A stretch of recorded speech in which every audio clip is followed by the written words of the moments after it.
It was supposed to be another reflective life lessons and regrets segment where Ellen explored the wisdom that comes with age, the perspective that emerges from decades of living, and perhaps some gentle advice about making peace with life's imperfections.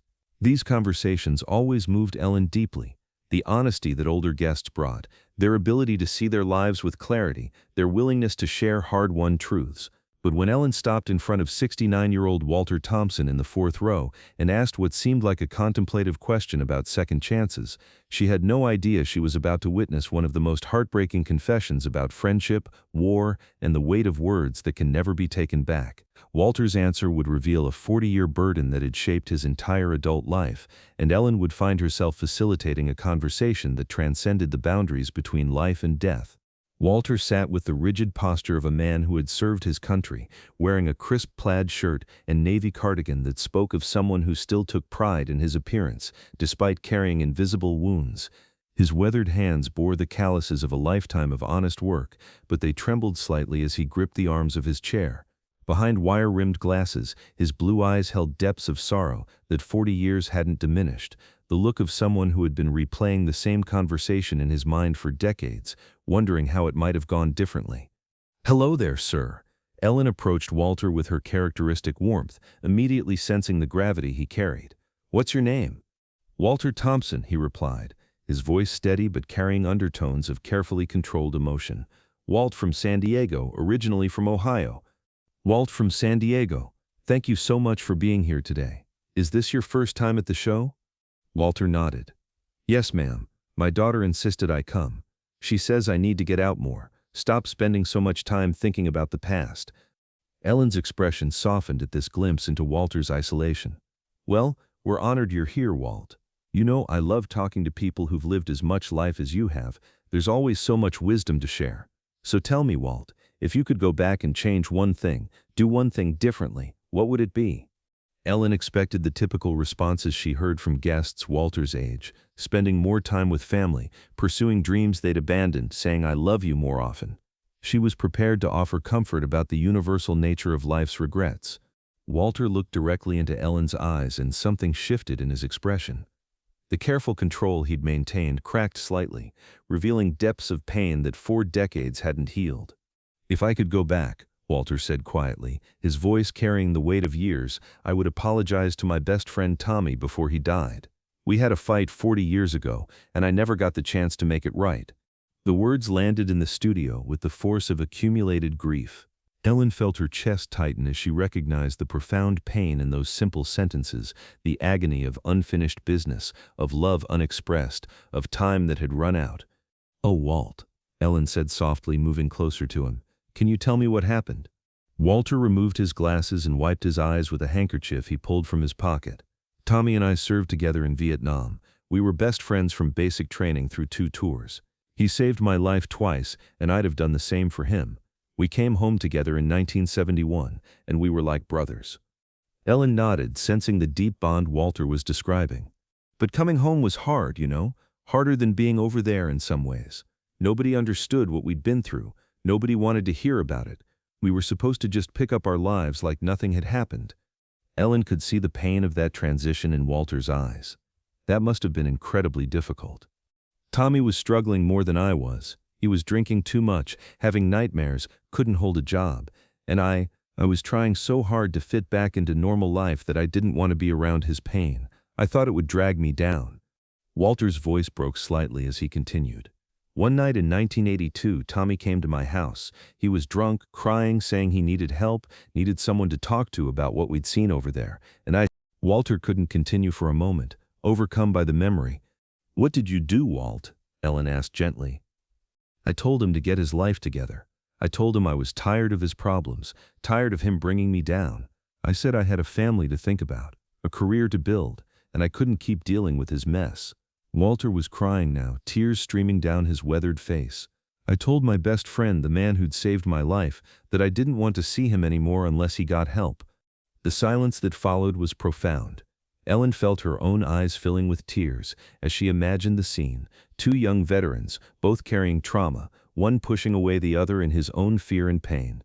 "Walt, what happened after that?" "He left, just walked out into the night. And Walter's voice was barely audible now. I felt relieved. I thought I'd finally cut loose the dead weight that was holding me back. Ellen reached out and took Walter's hand. When did you see him again? I didn't. Walter's words were like stones dropping into still water. 3 weeks later, Tommy was driving home from a bar. It was raining, and he lost control of his car, hit a tree, died instantly. The impact of Walter's confession was devastating. Ellen could hear people in the audience crying softly, could feel the weight of 40 years of regret filling the studio. Oh, Walt, I'm so sorry. The last conversation I had with my best friend was me telling him I didn't want him in my life. The last thing he heard from me was rejection, and he died thinking I didn't care about him, that I'd given up on him. Ellen was crying openly now. Walt, you were both struggling. You were both trying to survive. But I survived, and he didn't. And I've spent 40 years knowing that maybe if I'd been a better friend that night, if I'd listened instead of pushing him away, maybe he'd still be alive. Maybe he just needed to know that someone cared. Ellen stood up and walked to the center of her stage area, addressing both Walter and her entire audience. Ladies and gentlemen, Walt is sharing something incredibly brave with us. He's talking about one of the most painful regrets a person can carry, the weight of words we wish we could take back, of love we wish we'd expressed before it was too late. Ellen returned to Walter, sitting down beside his chair. Walt, in these 40 years, have you ever been able to say goodbye to Tommy? Have you found any way to make peace with this? Walter shook his head. I've never even been to his grave. I drive past the cemetery sometimes, but I can never bring myself to go in. I don't deserve to visit him. I don't deserve to ask for forgiveness. Ellen felt a surge of determination. This wasn't just about Walter anymore. This was about healing a wound that had been festering for 4 decades, about giving a grieving friend permission to say the words he should have said 40 years ago. Walt, Ellen said, what if I told you that it's not too late? What if there was a way for you to have that conversation with Tommy? Walter looked confused. What do you mean? Ellen looked directly into the camera, then back at Walter. Walt, I don't believe that death ends love, or friendship, or the need to say important things. I think Tommy can still hear you, if you're brave enough to speak to him. Walter was quiet for a long moment, processing Ellen's words. You think he'd want to hear from me after all this time? Walt, Tommy was your best friend. You served together, fought together, survived hell together. Do you really think one bad night, one moment of fear and exhaustion would erase all of that? Ellen made a decision that would define this moment forever. Walt, I want to help you have the conversation you should have had 40 years ago, right here, right now. How? Ellen stood up and addressed the entire studio. Ladies and gentlemen, we're going to do something different today. We're going to help Walt say goodbye to his friend Tommy and say the words he's been carrying for 40 years. Ellen looked back at Walter. Walt, I want you to imagine that Tommy is here with us. I want you to picture him sitting right there. Ellen pointed to an empty chair on the stage, and I want you to tell him everything you wish you'd said that night. Walter stared at the empty chair, his hands trembling. I don't know if I can. Yes, you can. Walt, this is your chance. This is your moment to be the friend you wish you'd been 40 years ago. Ellen helped Walter to his feet and guided him to the empty chair. The studio was completely silent as Walter stood before the chair, seeing something the rest of them couldn't see. Tommy, Walter's voice was barely a whisper. Tommy, is that you? Ellen stepped back, giving Walter space for this sacred moment.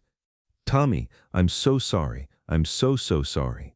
Walter was sobbing now, 40 years of grief pouring out.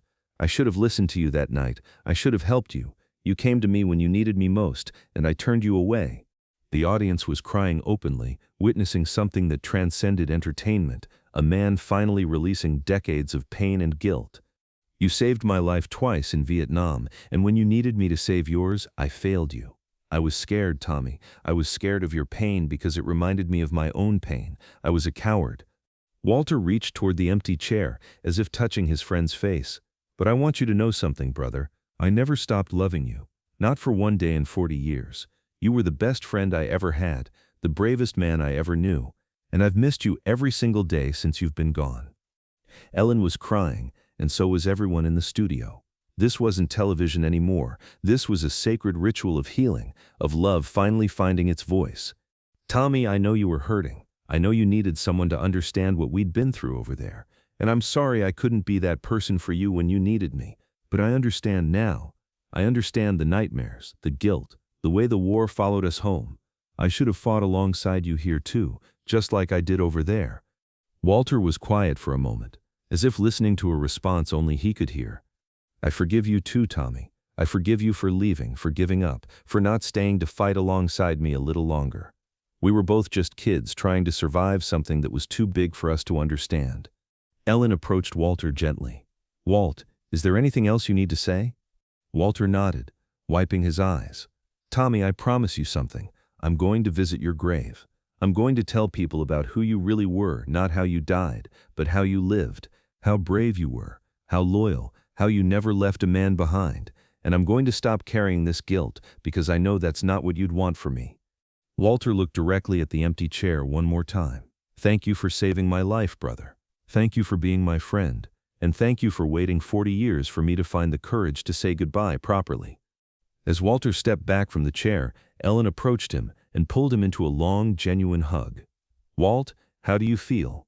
"Lighter," Walter said, his voice filled with wonder. "For the first time in 40 years, I feel lighter." Ellen addressed the audience. "Ladies and gentlemen, you just witnessed something miraculous. You witnessed the power of love to transcend time, the courage it takes to forgive yourself, and the beautiful truth that it's never too late to say what needs to be said." But Ellen wasn't finished. "Walt, I have a surprise for you. We contacted the cemetery where Tommy is buried, and they've arranged for you to visit him today. We're going to take you there if you're ready." Walter's eyes filled with fresh tears. "Really? Today?" "Today. And Walt, we also reached out to some of your old unit brothers. 3 of them live in California now, and they're going to meet us at the cemetery. You're going to honor Tommy together the way brothers should." 2 hours later, Ellen's cameras captured Walter kneeling at Tommy's gravestone, surrounded by 3 other Vietnam veterans, sharing stories about their fallen friend. Walter placed a small American flag by the headstone and spoke quietly to Tommy for several minutes while his brothers in arms stood respectfully nearby. When the episode aired 6 weeks later, it became one of the most shared segments in Ellen's history. Veterans organizations across the country reported an increase in visits to veterans' graves, and many viewers shared their own stories of reconciliation with departed loved ones. But perhaps the most meaningful outcome was Walter's transformation. His daughter later told Ellen that her father had become a different man, more open, more at peace, more willing to connect with others. Walter began volunteering with veteran support groups, helping other soldiers process their own trauma and guilt. "Ellen gave me my life back," Walter said in a follow-up interview 6 months later. "She helped me understand that love doesn't end with death, and that forgiveness, especially forgiving yourself, is never too late." Walter also started a foundation called Tommy's Brothers, providing support for veterans struggling with PTSD and survivor's guilt. The foundation's motto became the words Walter spoke to Tommy's grave: "We never leave a man behind, not on the battlefield, not at home, not in death." Ellen's willingness to create space for Walter's healing became a template for dealing with profound grief and regret. The segment sparked conversations about veteran mental health, the importance of saying difficult things before it's too late, and the power of love to heal even the deepest wounds. Years later, Ellen would say that Walter taught her one of the most important lessons of her career. Forgiveness isn't about forgetting what happened or pretending it didn't hurt. It's about choosing love over regret, connection over guilt, and healing over the endless replay of what might have been. Walter Thompson proved that 40 years of carrying guilt doesn't have to define the rest of your story. That friendship transcends death, love transcends time, and sometimes the most important conversation you can have is with someone who can only hear you with their heart. Because sometimes a 69-year-old man's confession about his deepest regret can teach the world that it's never too late to say goodbye properly, never too late to forgive yourself, and never too late to honor the love that survives even when the person doesn't. Walter showed us that the dead don't need our guilt. They need our love, our memory, and our commitment to living in a way that honors what they meant to us. And sometimes that's exactly what they've been waiting 40 years to hear.